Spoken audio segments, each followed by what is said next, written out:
Burada çekeyim mi? Ne var burada? Einstein.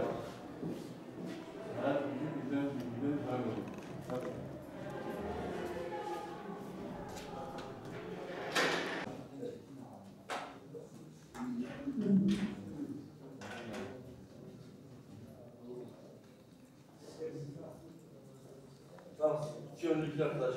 Toplamayayım da ben bu işleri hallederim. Sonra zor olur.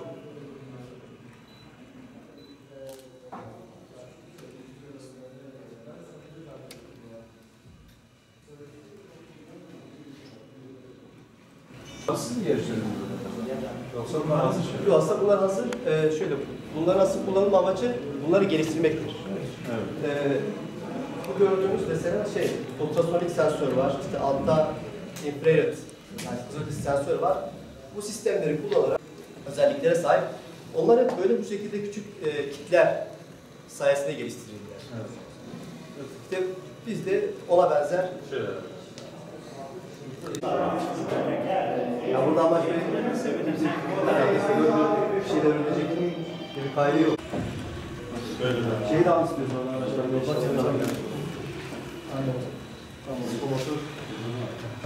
Yok.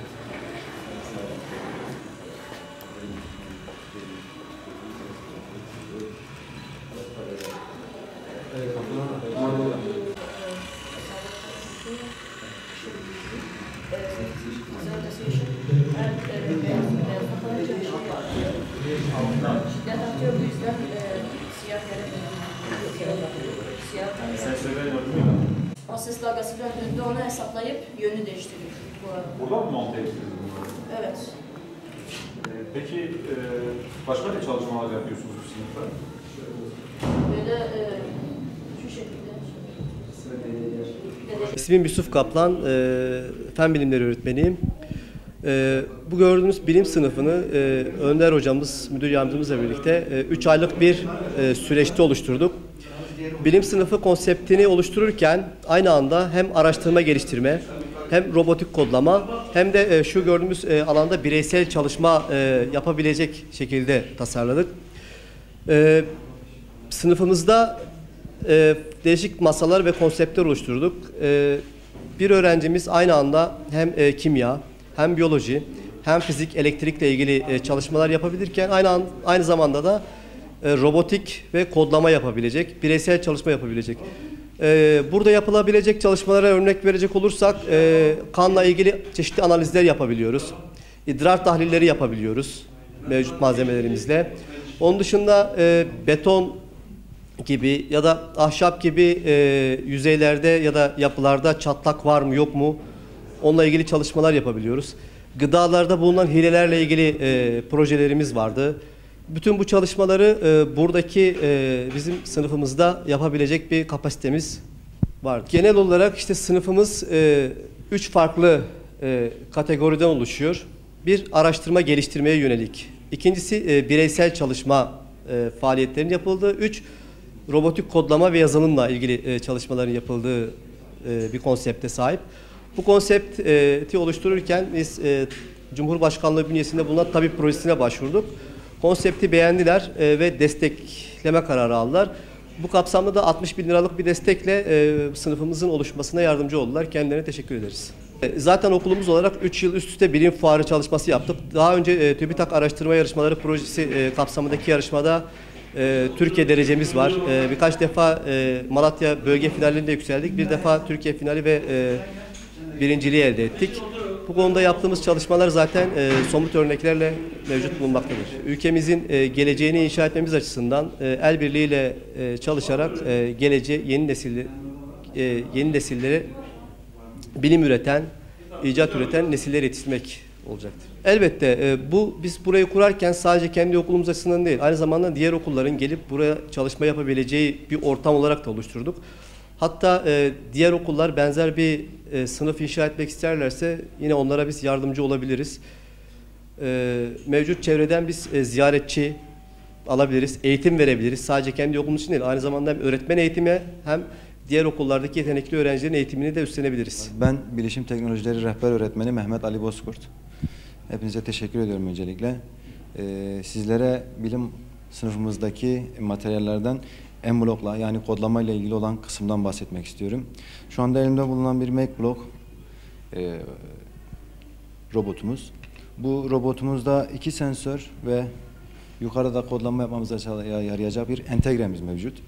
Bu robotlardan içerisine Make-Block kodlama sistemiyle öğrencilerimiz kodları yazarak günümüzde var olan sorunların ve problemlerin çözümlerini araştırmaya ve onlara çözüm bulmaya çalışacaklar. İsterseniz elimdeki robottan sizlere bahsedeyim. Robotumuzun ön kısmında bir tane ultrasonik mesafe sensörü var. Alt kısmında ise kızılötesi ışık sensörümüz var.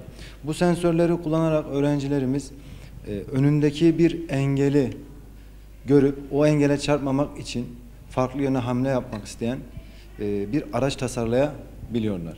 Ya da yine Make-Block robotumuzun altındaki kızılötesi ışık sensörleriyle ışığın şiddetini kullanarak ya da bundan faydalanarak aracın ya da robotun istenilen yol üzerinde güzergahında hareket etmesini sağlayıp yoldan çıkmasına engel olabiliyorlar. Bunları canlı olarak da isterseniz sizlere gösterebiliriz. Bugünümüzde var olan hız problemi, araçlardaki kazaların azaltılmasında kullanılan yöntemlerden biri olarak Make-Block'taki bu sistemleri kullanabiliriz. En basitinden dalgın bir anımızda, süratliyken karşımıza ya da aniden bir engel ya da bir problem çıktığında durmamız gerektiğinde insan refleksi ani tepki veremeyebilir. Ama buradaki sensörümüz bu öndeki engeli görüp trafik kazasını engellemek için otomatik olarak fren yaparak aracın kaza yapmasına engel olabilir.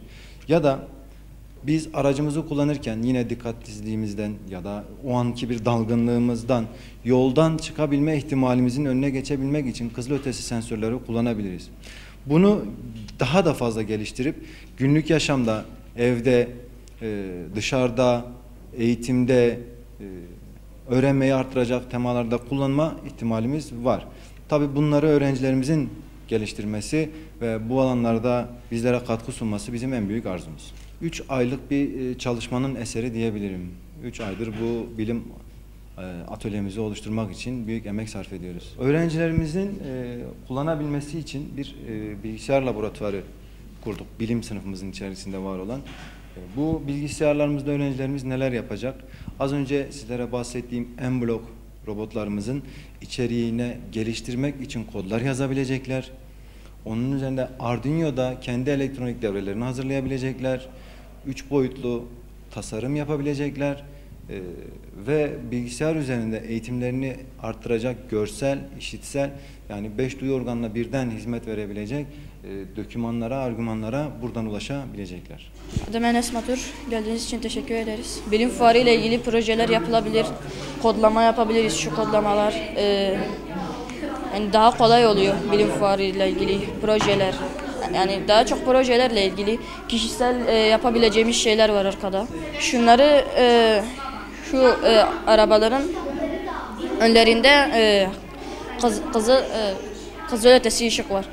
İşte o böyle bir tane şeyi beyaz olan yere gittiğinde o kuvvet artıyor ve siyah olan yani yola dönüyor araba. Başka şekilde de önde mesafe sensörü olan arabamız da var. O da önde bir engel geldiğinde o engeli hesaplıyor ve yönünü değiştiriyor. Yani bilgisayarlarla şey yapabileceğiz. Yani projeler falan, mühendislikle ilgili şeyler yapabileceğiz. Hani ilgimiz artabilir, bu şeylerde artacak. Yasin Argan, bilim sınıfı için biz bu okul olarak gurur duyuyoruz. ve bu sınıf bize çok iyi katkısı olacak. Bu sınıfta robotik kodlama yapılıyor ve birden fazla deneyler ve bu sınıfta bilim fuarı için deneyler de yapabiliriz. İşte teşekkür ederim.